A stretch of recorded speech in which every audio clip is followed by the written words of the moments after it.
ಅತ್ಯಾಚಾರಿಗಳನ್ನು ಬಂಧಿಸುವ ದಮ್ಮು ತಾಕತ್ತು ಬಿಜೆಪಿಗಿದೆಯಾ? ರೇವಣ್ಣನನ್ನು ಬಂಧಿಸಿದ್ದೇವೆ, ಬ್ರಿಜ್ ಭೂಷಣ್ ಬಂಧನ ಯಾವಾಗ? ಪ್ರಧಾನಿ ಮೋದಿಗೆ ಸಿಎಂ ಸಿದ್ದರಾಮಯ್ಯ ಖಡಕ್ ಸವಾಲ್. ಬಿಜೆಪಿ ನಾಯಕರ ಬೇಟಿ ಬಚಾವೋ ಬೇಟಿ ಪಡಾವೋ ಬರೀ ಮಾತಷ್ಟೇನಾ? ನುಡಿದಂತೆ ನಡೆಯೋದಿಲ್ವಾ?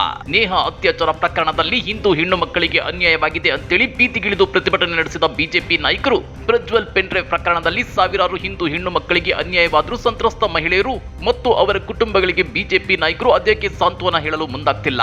ಈ ಪ್ರಕರಣದಲ್ಲಿ ಪ್ರಜ್ವಲ್ ರೇವಣ್ಣ ಮುಸ್ಲಿಂ ಅಲ್ಲ, ಅಟ್ಲೀಸ್ಟ್ ಕಾಂಗ್ರೆಸ್ ಮುಖಂಡ ಕೂಡ ಅಲ್ಲ ಅಂತಾನ. ಇನ್ನ ಬಿಜೆಪಿ ನಾಯಕರು ಅತ್ಯಾಚಾರ ಆರೋಪ ಇದ್ರೂ ಕೆಲ ಬಿಜೆಪಿ ನಾಯಕರನ್ನ ಅದಕ್ಕೆ ಬಂಧಿಸಿಲ್ಲ. ಹೀಗಂತ ಸಿಎಂ ಸಿದ್ದರಾಮಯ್ಯ ಬಿಜೆಪಿಗೆ ಖಡಕ್ ಪ್ರಶ್ನೆ ಕೇಳಿದ್ದಾರೆ. ಹಾಗಾದ್ರೆ ಅತ್ಯಾಚಾರಿಗಳನ್ನ ಬಂಧಿಸುವ ದಮ್ಮು ತಾಕತ್ತು ಬಿಜೆಪಿಗಿಲ್ವಾ? ಏನಿದು ಪ್ರಧಾನಿ ಮೋದಿಗೆ ಸಿಎಂ ಸಿದ್ದರಾಮಯ್ಯನವರ ಖಡಕ್ ಸವಾಲ್ ಅಂದ್ರ? ಅದನ್ನ ಡೀಟೇಲ್ ಆಗಿ ತೋರಿಸ್ತೀವಿ. ಆದ್ರೆ ಅದಕ್ಕಿಂತ ಮೊದಲು ನಮ್ಮ ಚಾನೆಲ್ ಅನ್ನು ಸಬ್ಸ್ಕ್ರೈಬ್ ಮಾಡ್ಕೊಳ್ಳಿ. ಹಾಗೇನೇ ಪಕ್ಕದಲ್ಲಿರೋ ಬೆಲ್ ಬಟನ್ ಅನ್ನು ಪ್ರೆಸ್ ಮಾಡಿ. ಪ್ರಜ್ವಲ್ ಲೈಂಗಿಕ ದೌರ್ಜನ್ಯ ಪ್ರಕರಣ ಭಾರತದಲ್ಲಿ ಅತಿ ದೊಡ್ಡ ಲೈಂಗಿಕ ಹಗರಣ, ಹೀಗಂತ ಇತ್ತೀಚೆಗೆ ಸಚಿವ ಕೃಷ್ಣ ಬೈರೇಗೌಡರು ಹೇಳಿದ್ರು. ಮತ್ತೊಂದು ಕಡೆ ಪ್ರಜ್ವಲ್ ರೇವಣ್ಣ ಅವರು 2000ಕ್ಕೂ ಹೆಚ್ಚು ಮಹಿಳೆಯರ ಮೇಲೆ ಲೈಂಗಿಕ ದೌರ್ಜನ್ಯವೆಸಗಿದ್ದಾರೆ ಅಂತಾನು ಕಾಂಗ್ರೆಸ್ ನಾಯಕರು ಆರೋಪಿಸುತ್ತಿದ್ದಾರೆ. ಹೀಗಾಗಿ ರಾಜ್ಯ ಸರ್ಕಾರ ಈ ಪ್ರಕರಣವನ್ನ ಎಸ್ಐಟಿಗೆ ಒಪ್ಪಿಸಿದೆ. ಈ ಪ್ರಕರಣದ ಬೆನ್ನತ್ತಿರೋ ಎಸ್ಐಟಿ ಅಧಿಕಾರಿಗಳು ಪ್ರಜ್ವಲ್ ತಂದೆ ಮತ್ತು ಶಾಸಕ ಎಚ್ ಡಿ ರೇವಣ್ಣ ಅವರನ್ನ ಮಹಿಳೆ ಕಿಡ್ನಾಪ್ ಪ್ರಕರಣದಲ್ಲಿ ಅರೆಸ್ಟ್ ಮಾಡಿದೆ. ವಿದೇಶದಲ್ಲಿರೋ ಪ್ರಜ್ವಲ್ ಬೆಂಗಳೂರಿಗೆ ವಾಪಸ್ಸಾದ ಕೂಡಲೇ ಅರೆಸ್ಟ್ ಆಗೋದು ಕೂಡ ಗ್ಯಾರಂಟಿ ಅನ್ನೋ ಮಾತುಗಳು ಕೇಳಿ ಬರ್ತಿವೆ. ಇದನ್ನ ಕೋಟ್ ಮಾಡಿರೋ ಸಿಎಂ ಸಿದ್ದರಾಮಯ್ಯ, ಲೈಂಗಿಕ ದೌರ್ಜನ್ಯ ಅಪಹರಣ ಪ್ರಕರಣದಲ್ಲಿ ಆರೋಪಿಯಾಗಿದ್ದ ರೇವಣ್ಣನನ್ನ ನಾವು ಬಂಧಿಸಿದ್ದೇವೆ. ಬ್ರಿಜ್ ಭೂಷಣ್, ಉನ್ನಾವೋ, ಹತ್ರಾಸ್ ಅತ್ಯಾಚಾರಿಗಳನ್ನ ಬಂಧಿಸುವ ದಮ್ಮು ತಾಕತ್ತು ನಿಮಗಿದೆಯಾ ಅಂತೇಳಿ ಸಿಎಂ ಸಿದ್ದರಾಮಯ್ಯ ಪ್ರಧಾನಿ ಮೋದಿ ಅವರನ್ನ ಪ್ರಶ್ನಿಸಿದ್ದಾರೆ. ಹೌದು ವೀಕ್ಷಕರೇ, ಈ ಬಗ್ಗೆ ಟ್ವೀಟ್ ಮಾಡಿರೋ CM Siddaramaiah H D Revanna ಅವರ ಮೇಲಿನ ಲೈಂಗಿಕ ದೌರ್ಜನ್ಯ ಸಂತ್ರಸ್ತೆಯ ಅಪಹರಣದ ಆರೋಪ ಪ್ರಕರಣವನ್ನ ವಿಶೇಷ ತನಿಖಾ ದಳದ ಮೂಲಕ ನಿಷ್ಪಕ್ಷಪಾತ ಪಾರದರ್ಶಕ ತನಿಖೆಗೆ ಒಳಪಡಿಸಿ ನೊಂದವರ ಕಣ್ಣೀರು ಒರೆಸುವ ಪ್ರಯತ್ನವನ್ನ ಒಂದು ಸರ್ಕಾರವಾಗಿ ನಾವು ಮಾಡಿದ್ದೇವೆ. ಮಹಿಳೆಯರ ಬಗ್ಗೆ ಮೊಸಳಿ ಕಣ್ಣೀರು ಸುರಿಸುವ ಪ್ರಧಾನಿ ನರೇಂದ್ರ ಮೋದಿ ಅವರೇ, ಈಗ ನಿಮ್ಮ ಸರದಿ. ಮಹಿಳಾ ಕಾಳಜಿ ಬರೀ ನಿಮ್ಮ ಭಾಷಣಕ್ಕೆ ಸೀಮಿತವಲ್ಲ, ಕೃತಿಯಲ್ಲಿಯೂ ಇದೆ ಎನ್ನುವುದಾದ್ರೆ ಬ್ರಿಜ್ ಭೂಷಣ್ ಸಿಂಗ್, ಕುಲ್ದೀಪ್ ಸೆಂಗರ್ ಅಂತ ಮಹಿಳಾ ಪೀಡಕರು ಮಾಡಿರುವ ಪಾಪಕ್ಕೆ ತಕ್ಕ ಶಿಕ್ಷೆಯಾಗುವಂತೆ ಮಾಡಿ. ಈಗಲಾದರೂ ನೊಂದ ಹೆಣ್ಣು ಮಕ್ಕಳಿಗೆ ನ್ಯಾಯ ಕೊಡಿಸುವ ಪ್ರಾಮಾಣಿಕ ಪ್ರಯತ್ನ ಮಾಡಿ.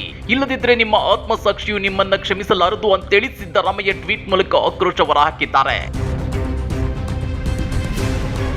ಇದೇ ವೇಳೆ ಪ್ರಧಾನಿ ಮೋದಿ ಅವರ ವಿರುದ್ಧ ಆಕ್ರೋಶ ಹೊರಹಾಕಿರೋ ಸಿಎಂ ಸಿದ್ದರಾಮಯ್ಯ, ಪ್ರಧಾನಿ ಮೋದಿ ಅವರು ಕಳೆದ 10 ವರ್ಷಗಳಿಂದ ಯಾವುದೇ ಸಾಧನೆಗಳನ್ನ ಮಾಡಿಲ್ಲ, 2014ರಲ್ಲಿ ನೀಡಿರುವ ಯಾವುದೇ ಭರವಸೆಗಳನ್ನು ಈಡೇರಿಸಿಲ್ಲ. ಆದ್ರೆ ಮೋದಿ ಅವರು ದ್ವೇಷದ ಭಾಷಣ ಮಾಡುತ್ತಿದ್ದಾರೆ, ಮತಗಳ ಕ್ರೋಢೀಕರಣ, ಧರ್ಮ ದ್ವೇಷ ಬಿತ್ತುವ ಕೆಲಸ ಮಾಡುತ್ತಿದ್ದಾರೆ. ಆದ್ದರಿಂದ ರಾಹುಲ್ ಗಾಂಧಿ ಅವರು ದೇಶದ ಉದ್ದಗಲಕ್ಕೂ ಪಾದಯಾತ್ರೆ ಹಾಗೂ ನ್ಯಾಯಯಾತ್ರೆ ಮಾಡಿದ್ರು.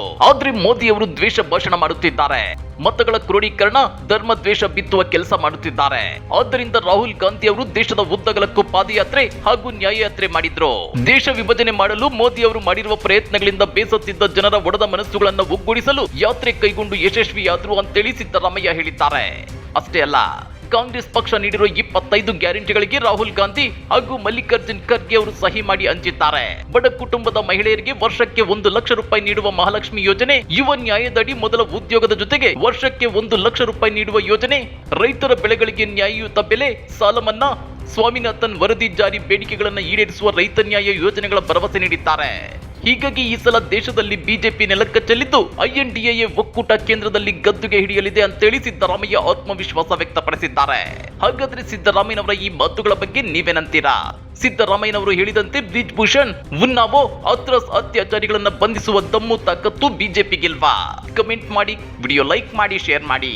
ಇಂಥ ಮತ್ತಷ್ಟು ರೋಚಕ ರಾಜಕೀಯ ಸುದ್ದಿಗಳನ್ನ ಮಿಸ್ ಮಾಡದೆ ನೋಡಬೇಕು ಅಂದ್ರೆ ನಮ್ಮ ಯೂಟ್ಯೂಬ್ ಚಾನೆಲ್ ಅನ್ನ ಸಬ್ಸ್ಕ್ರೈಬ್ ಮಾಡ್ಕೊಳ್ಳಿ.